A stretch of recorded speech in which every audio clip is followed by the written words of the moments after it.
Terima kasih ya teman-teman udah klik video ini. Sebelum kita lanjut ke audio novelnya, aku ingetin ya untuk kalian jangan lupa like, komen, dan juga subscribe. Terima kasih. Tapi Jo, antar Baby keluar. Agam kembali menatap berkas yang ada di atas mejanya.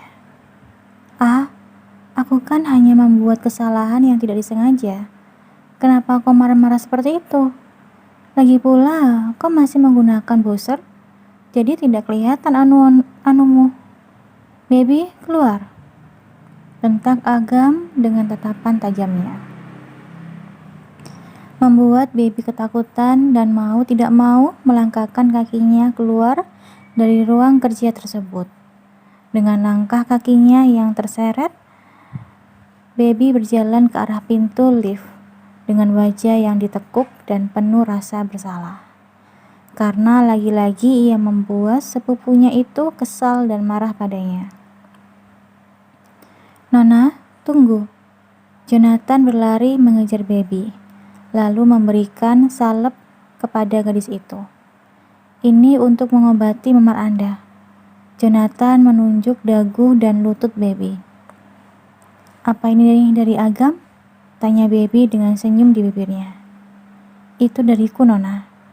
Senyum di bibir Baby menghilang saat mengetahui Jonathan justru lebih peduli padanya. Terima kasih, Jo. Baby masuk ke dalam lift dengan raut wajah penuh kekecewaan. Sementara itu, Jonathan yang sudah berada di dalam ruang kerja tuannya segera memberitahu salep yang dititipkan padanya sudah diberikan pada Baby.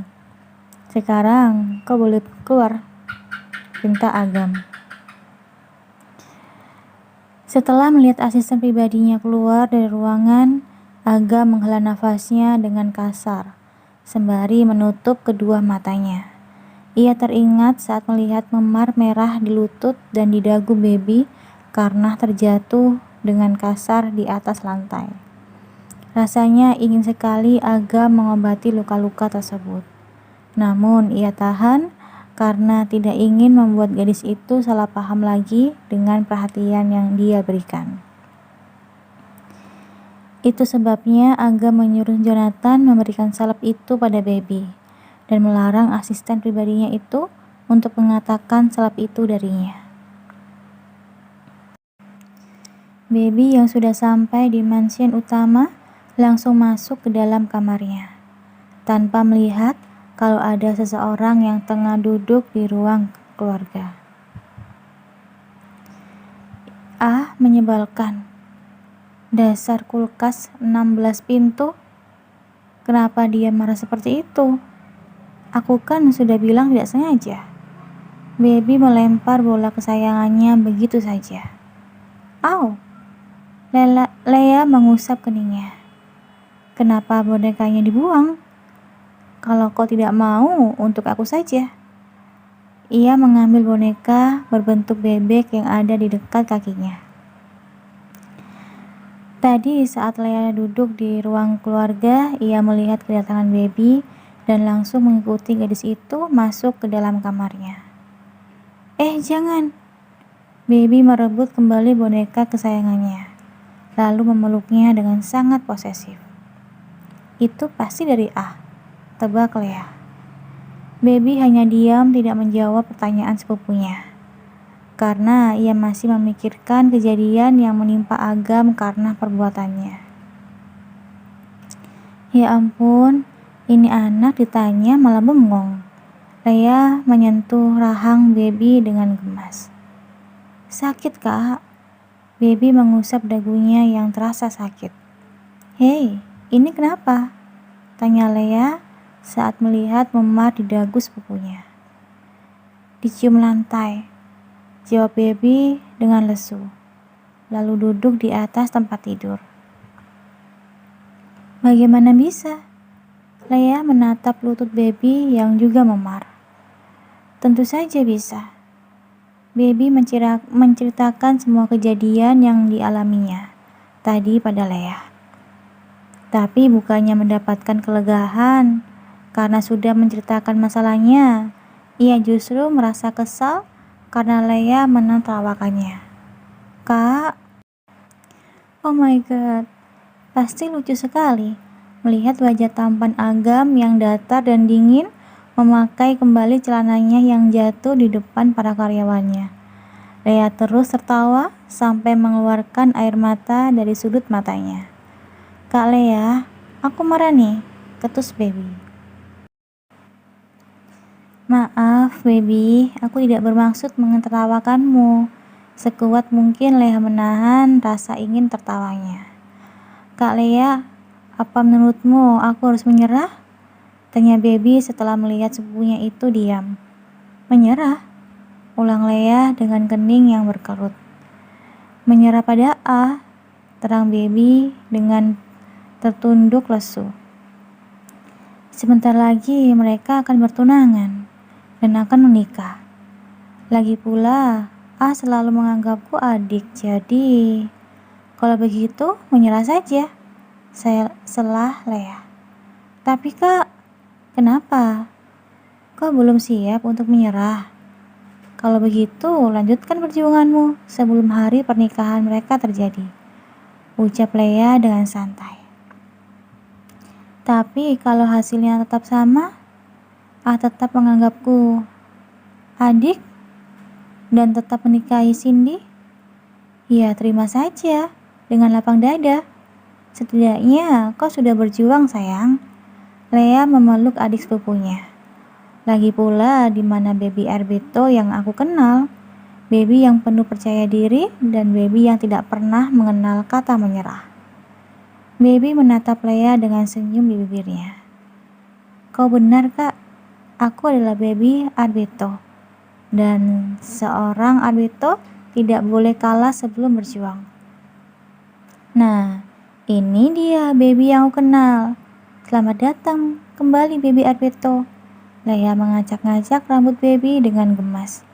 Dan mereka berdua pun tertawa bersama. Oh ya kak, ada apa kak Lea kemari? Tanya baby setelah melihat saudara sepupunya itu terdiam. Baby, aku ingin bertanya sesuatu, tapi kau harus jawab dengan jujur. Baby dengan cepat menganggukkan kepalanya. Kak Lea ingin bertanya apa? Menurutmu aku cantik atau tidak? Lea menjawab pertanyaan baby dengan pertanyaan. Tentu saja kakak cantik. Hanya orang buta saja yang mengatakan kakak itu jelek. Kau serius kan dengan jawabanmu? Kau tidak sedang berbohong hanya untuk membuatku bahagia? Baby kembali menganggukkan kepalanya. Memangnya kenapa kakak bertanya seperti itu? Apa ada seseorang yang mengatai kakak Lea jelek? Tidak ada. Hanya saja setiap pria yang dekat denganku, pasti di hari berikutnya mereka tidak ada kabar sama sekali. Keluh Lea. Karena bukan hanya 1-2 kali ia berkencan dengan pria yang dipilih oleh Alana. Tapi sudah lebih dari 20 kali ia mengikuti kencan buta yang dirancang oleh sepupunya itu. Tapi semuanya gagal karena di hari berikutnya pria-pria itu tidak lagi menghubunginya dan terkesan menjauhinya. Baby diam menatap Lea dengan intens. Apa mungkin mereka diancam oleh 2L? Sehingga pria-pria itu mundur karena takut pada Kak Leo dan Lau. Bukan tanpa alasan baby menuduh kakak kembar Lea. Karena setahu dirinya, Leo dan Lau sangat posesif pada Lea. Kedua kakakku tidak ada kaitannya dengan semua pria itu. Aku sudah menanyakan pada mereka. Dan lagi kedua kakakku itu tidak punya kekuasaan di sini. Maka dari itu mereka menitipkan aku pada B. Jelas Lea. Dan Kak Lea pindah ke apartemen Alana. Karena Kak B yang terus mengawasi setiap gerak-gerikmu, sindir baby. Lea tertawa mendengar perkataan baby. Karena yang diucapkan gadis itu memang benar. Ia pindah ke apartemen Alana agar bisa hidup bebas tanpa pengawasan dari Boy Alberto. Kak, kau sadar tidak?